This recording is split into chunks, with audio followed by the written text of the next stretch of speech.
Thank you everyone for staying until the end. I promise I will be short. So my name is Santiago and I would like to present what we are working on with my group in Seville, at the University of Seville, Spain, and at Swarthmore College, close to Philadelphia, thanks to the Fulbright program. So basically we're working on the development of a wearable device to measure segmental bioimpedance on the cuff. Our ultimate goal is to help doctors to monitor patients with heart failure, because bioimpedance of a tissue is related to the water accumulation or the hydration level of the tissue, and that's one of the first signs of the patient getting worse. When they accumulate fluid, it means that they are getting worse. So basically, we want to measure bioimpedance in a very comfortable way for the patients, and this way we can help preventing the hospitalization of these patients. Because actually, this is like one of the main causes of hospitalization all over the world. So we're using the AD5940, which is a pretty new chip to measure bioimpedance, developed by Analog Devices, and it's actually a very nice chip. And we found out that we can apply some calibration to make it even better. So I will keep it simple. You will see that this is actually just a small part of the whole thing, but I think it's worth it, because it's just a small step that you can do while you're analyzing the data. So hopefully it will be useful for anyone wanting to measure bioimpedance or using this device. So bioimpedance, this is what we use to define the bioimpedance, the Cole model. It defines the bioimpedance as a frequency-dependent value, and the most important things here are the R infinite and the R0, which means the resistance at very low frequency and resistance at very high frequency. And that's related to this. If we plot this equation, we can see magnitude in phase. We can see that there's like a transition from the values at low frequency. That's because the capacitive effect of the body or the cells. So at very low frequencies, the current actually, yeah. I wanted to put this picture there, but it's okay. And so at very low frequencies, what we see is that the current will go around the cell because of the capacitive effect of the cells. Then, while we increase the frequency, the current will go through the cells, and we will measure the parallel of extracellular and intracellular liquid, and that's the R infinite. And as we said before, R0 and R infinite is related to the volume, to the water volume. So that's what we want to get. Our ultimate goal is measure bioimpedance and extract, fitting this curve, this theoretical curve. We want to extract those parameters and make this relation with the volume. One thing to keep in mind is that we are measuring from 1 kilohertz and 1 megahertz. That's our frequency range. And for magnitude on the cuff, it's much lower than the whole body bioimpedance measurements. So we're talking about from 10 ohms to 60 ohms for healthy people. And for heart failure patients, we'll see a much lower values, around 10 and 15 ohms.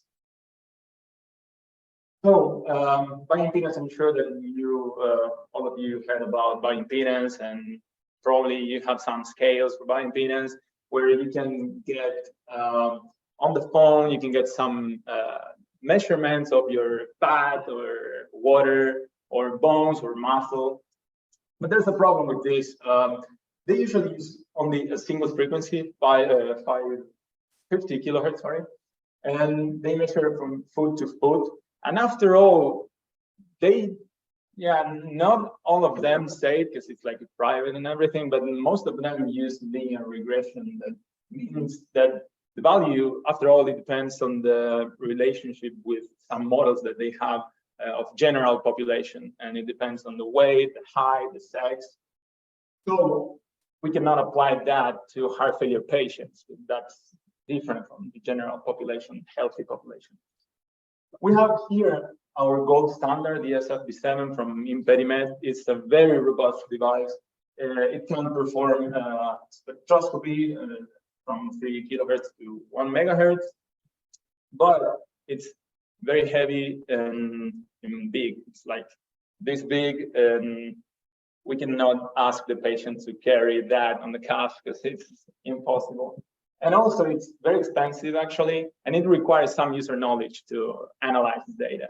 It's that you cannot get the result of your phone. You have you need to process all the data on your computer. You need to know what it means.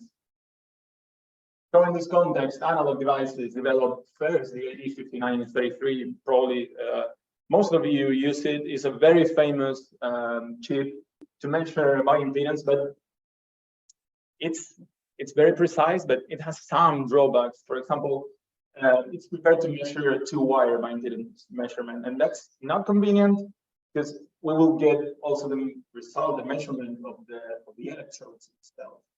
Also, the frequency range is not the best we could have because it gets to 100 kilohertz. And we could see that in order to get these cold parameters like R infinite, it would be better to get at least to, in most of the cases, to 150 kilohertz. And also the impedance range, the minimum is 1 kilo ohm. That's much higher than we are measuring on the cuff.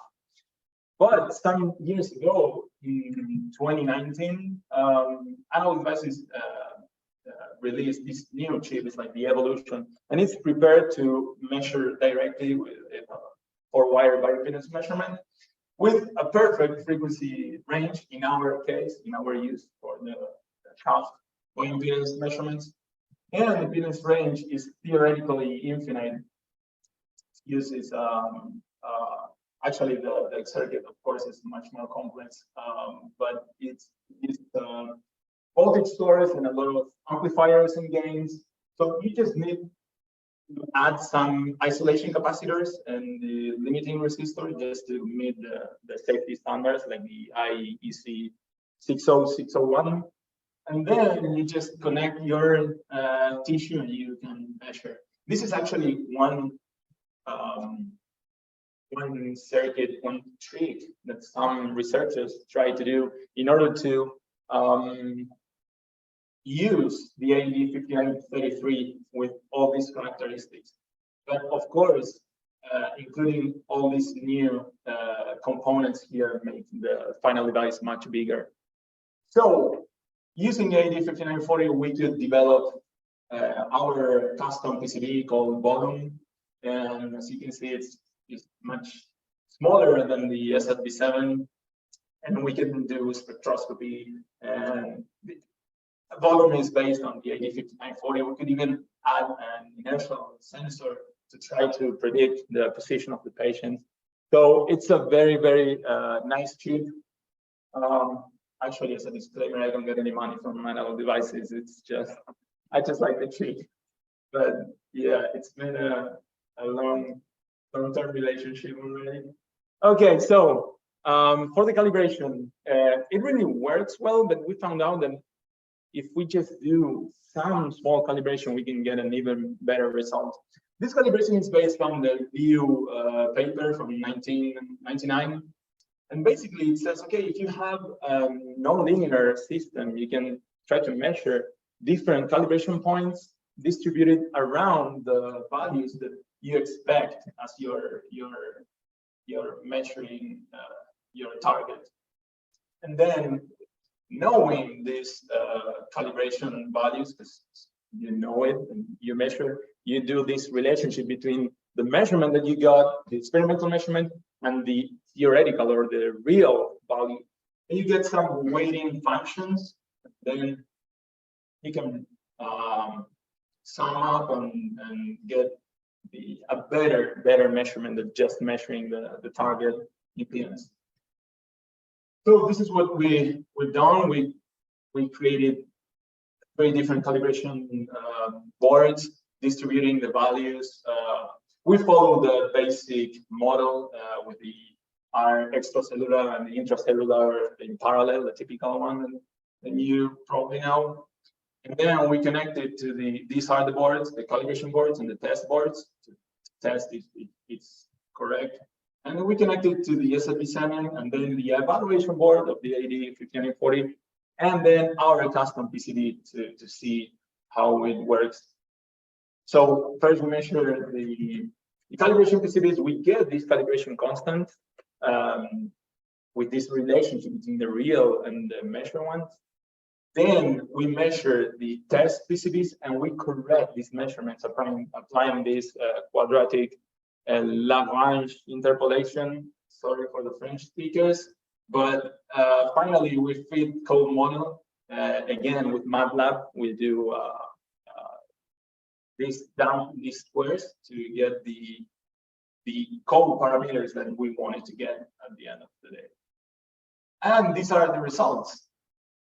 So basically, we could see that when we measure a very low impedance, like the T1 PCB, we could see here there's like an offset with our custom PCB Volum. But then when we apply this calibration, it's the green graph. The result is very, very similar to the model, to the theoretical model we expect. Actually, we can see here the error extracting R0 and R infinite, how it goes from around 5% to less than 1%.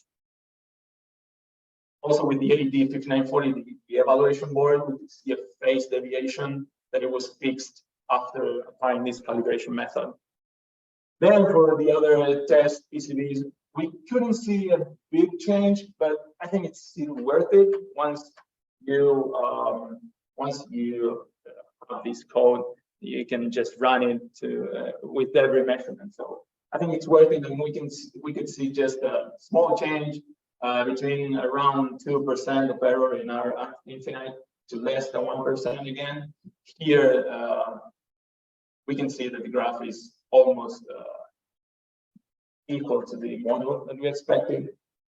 And for the last case with the test with the number 3, it's the same. Basically, we could see that only changing the parameters of the chip, we could make changing the gain and everything that you can change in the chip. We can see that we could get better measurements, but for only one test board, like for the low impedance board, but then we would get worse results for the other one. So applying this method after all the measurements, we can see that for all the cases, we can get good results. And that's basically it. The conclusion is that with this AD5940, you can create a very, very small chip devices to measure bioimpedance. And with just a small calibration, is a small step, you can get very good results similar to the commercial ones like SFB7. And of course, future work should consider a lot of variables that we can see in real case scenarios, like the electrode impedance or the electrode mismatch or the cable capacitance or the crosstalk. And we can even measure in real patients to see how it works. And that's it. Thank you so much.